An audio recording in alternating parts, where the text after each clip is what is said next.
मरने के बाद तुलसी और गंगा जल क्यों रखा जाता है मुंह में? तो आइए इस वीडियो के माध्यम से जानते हैं। एक समय की बात है। एक बार माता पार्वती भगवान शिव से कहती है, हे प्रभु, मेरे मन में एक शंका है, कृपया कर मेरा मार्गदर्शन करें। तब भगवान शिव बोले, हे देवी, क्या है तुम्हारी शंका? कृपया बताओ, तुम्हारी शंका का निवारण करके हमें प्रसन्नता होगी। तब माता पार्वती कहती हैं, हे प्रभु, जब कोई मनुष्य मृत्यु के बाद तुलसी पत्र का जल अपने मुख में पाता है तथा रोज तुलसी में जल देने से क्या होता है तथा उस मनुष्य को कौन से फल की प्राप्ति होती है? तब भगवान शिव कहते हैं, हे देवी, तुमने जो प्रश्न पूछा है वह समस्त मानव जाति के कल्याण हेतु अत्यंत उपयुक्त है। हे देवी, तुलसी पत्र से संबंधित मैं आपको एक पवित्र कथा सुनाता हूँ। आप इस कथा को ध्यान से सुने। तब माता पार्वती कहती है, हे प्रभु, मैं इस कथा को पूरे ध्यान से सुनूंगी और लोक कल्याण हेतु इस कथा का प्रसार भी करूंगी। तब भगवान शिव कथा सुनाना आरंभ करते हैं। हे देवी, गंगा तट के किनारे एक भील परिवार रहता था जिसमें 5 भाई अपनी बहन के साथ रहते थे। उनके माता पिता किसी बीमारी के कारण गुजर गए थे। बहन सबसे छोटी थी और वह मेरी बहुत बड़ी भक्त थी। वह हर दिन सुबह तुलसी में जल चढ़ाती थी, नित्य रूप से पूजा पाठ करती थी। यह 5 भाई हर रोज जंगल में जाकर शिकार करते थे और जो भी मिले उसे घर लाकर पका कर खाया करते थे।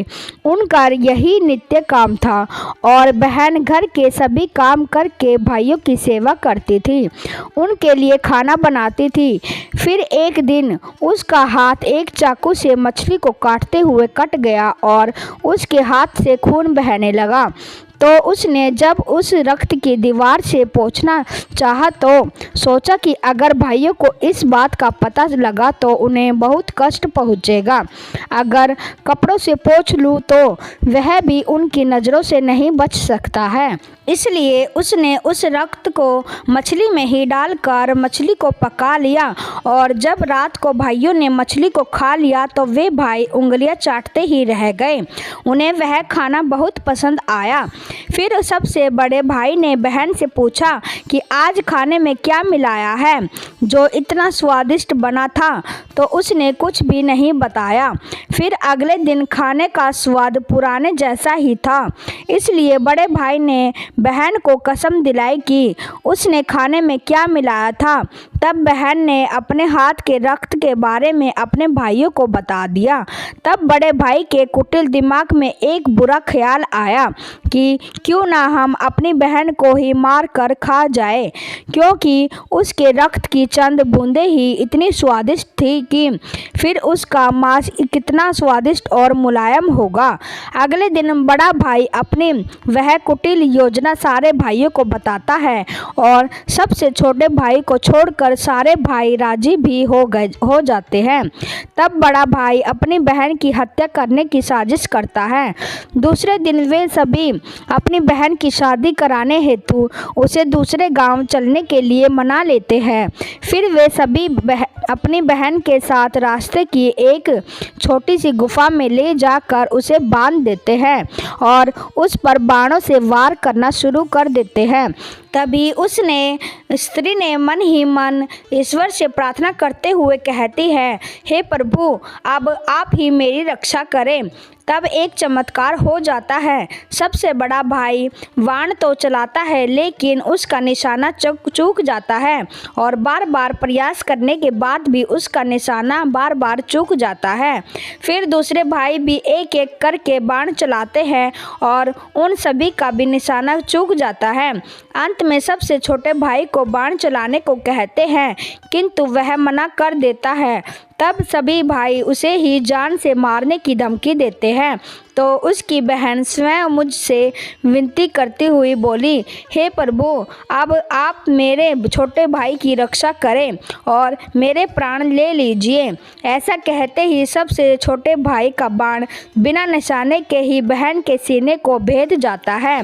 तब वह 4 भाई अपनी ही सगी बहन को काट कर पकाते हैं और आपस में परोसते हैं और अंत में सबसे छोटे भाई को उसका सिर खाने को देते हैं। वह अत्यंत दुखी होकर मन ही मन बहुत रोता है और उसने अपने कपड़ों में एक मछली का टुकड़ा छुपा कर रखा था, तो उसने उस मछली को ही खाने में मिलाकर खा लिया। खाते समय उसने अपने पात्र के नीचे एक छोटा सा गड्ढा खोदकर उसमें अपनी बहन के सर और हाथ पैर के टुकड़े डाल दिए। फिर वे सब वहां से चले जाते हैं। दूसरे दिन छोटा भाई इस जगह पर आकर एक बांस का पेड़ अपनी बहन की याद में लगा देता है और उसे रोजाना पानी देता है। इसी तरह कुछ दिन बीत जाने के बाद एक साधु उस बांस के पास मलमूत्र त्यागने हेतु जाते हैं। वे तो वहां से आवाज आती है, हे साधु महाराज, आप इस जगह पर मलमूत्र का त्याग ना करें। तभी वह साधु आश्चर्य से एक बांस के टुकड़े को काटकर अपने साथ रखते हैं और उसकी एक बांसुरी बना लेते हैं। जब भी वह साधु बांसुरी बजाता था तो उसमें से एक स्त्री की सुंदर गीत गाती हुई आवाज़ आती थी।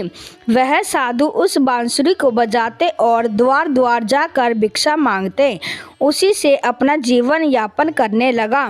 कुछ समय बीतने के बाद वह साधु उस बड़े भाई के घर के पास गया तो उस बांसुरी से आवाज़ आने लगी कि इसी दुष्ट ने मेरी हत्या की है। ऐसा सुनते ही बड़ा भाई घर से भागते हुए आया और उसने उस साधु को अपने द्वार से आगे भगाया। फिर इसी तरह वह साधु उन 4 भाइयों के द्वार पर जाता है, किंतु वह सभी भाई साधु को वहां से भगा देते हैं। साधु को तब कुछ हद तक यह समझ में आ जाती है कि जिस स्त्री की आत्मा इस बांसुरी में रहती है उसका इन लोगों के साथ जरूर कुछ नाता होगा, किंतु बेचारा साधु उन सभी के साथ कुछ भी नहीं कर सकता था। साधु फिर अंत में 5वें भाई के द्वार पर जाता है। तभी वह बांसुरी कहती है, यही मेरे प्रिय भाई का घर है। जब घर में बैठे दुखी भाई को अपनी बहन की पुकार सुनाई दी तो वह भागते हुए घर के बाहर आता है, किंतु वह देखता है कि एक साधु बांसुरी लेकर द्वार पर खड़ा है। तो उस साधु ने उसे बताया कि यह आवाज़ इस बांसुरी से आई है। तब वह भाई उस साधु से विनती करते हुए बांसुरी मांगता है। वह साधु उस बांसुरी को 5वें भाई को देता है और वहां से चला जाता है। फिर वह भाई अपनी बहन की आवाज़ वाली बांसुरी बजाता है तो वह कहती है, हे भाई, मुझे पता है तुम मुझसे बहुत प्रेम करते हो, किंतु मेरी मुक्ति के लिए तुम हर दिन घर की तुलसी में जल चढ़ाओ तथा भगवान श्री हरि विष्णु का प्रत्येक दिन पूजा पाठ करो। अपनी बहन की बातों को मानकर वह भाई नित्य दिन तुलसी में जल देता और घर में भगवान विष्णु की पूजा पाठ करता था। एक दिन जब वह भाई तुलसी को जल देते हुए मन ही मन भगवान विष्णु के नाम का जप कर रहा था, तब स्वयं भगवान विष्णु उसी तुलसी के पौधे से उस गरीब भाई के घर प्रकट हो गए। फिर वह भाई तुरंत भगवान विष्णु के शरण में आया और सच्चे मन से स्तुति करने लगा। तब भगवान विष्णु ने उस भाई को तुलसी पत्र का जल उस बांसुरी में डालने को कहा और उसने भगवान विष्णु का नाम लेते हुए उस बांसुरी में तुलसी पत्र से जल डाला। भगवान विष्णु के आशीर्वाद से उस स्त्री का पुनर्जन्म हुआ, जिसके बाद वह स्वयं उस बांसुरी से बाहर आ गई। तब उन दोनों भाई बहन को भगवान विष्णु ने तुलसी के संबंध में महत्वपूर्ण ज्ञान दिया था। फिर भगवान शिव कहते हैं, हे देवी, वह ज्ञान अब आप भी ध्यान से सुनो। तुलसी को देवी लक्ष्मी का ही रूप माना जाता है। तुलसी में हर रोज जल चढ़ाने से जीवन की सभी परेशानियां दूर होती हैं और सुख शांति आती है और धन का लाभ होता है। तुलसी में जल चढ़ाते समय चंदन का तिलक लगाना शुभ माना जाता है। तुलसी में जल चढ़ाने का सही समय सूर्योदय से लेकर उसके 2 से 3 घंटे बाद तक का ही होता है। तुलसी के पौधे में रविवार को जल नहीं चढ़ाना चाहिए। मंगलवार को तुलसी में जल चढ़ाने से भगवान विष्णु और देवी लक्ष्मी दोनों ही प्रसन्न होते हैं। रोज सुबह स्नान के बाद तुलसी में जल अर्पित करने से जीवन के दुर्भाग्य दूर होते हैं। फिर भगवान शिव कहते हैं, हे देवी, मृत्यु हुई जीवन का परम सत्य है। मृत्यु के उपरांत व्यक्ति का विधि पूर्वक अंतिम संस्कार करने का विधान है, जिससे उसके शरीर को मुक्ति मिल सके और वह एक शरीर को त्याग कर दूसरा शरीर धारण कर सके। इस प्रकार से जब व्यक्ति मोक्ष की प्राप्ति करता है तो उसे सभी पापों से मुक्ति मिलती है। मृत्यु के समय मुंह में गंगा जल डालना चाहिए, जिसका कारण है कि गंगा जल कभी खराब नहीं होता है और गंगा जल की कुछ बूंदें ही मृत्यु उपरांत व्यक्ति के लिए मोक्ष के द्वार खोल देती है।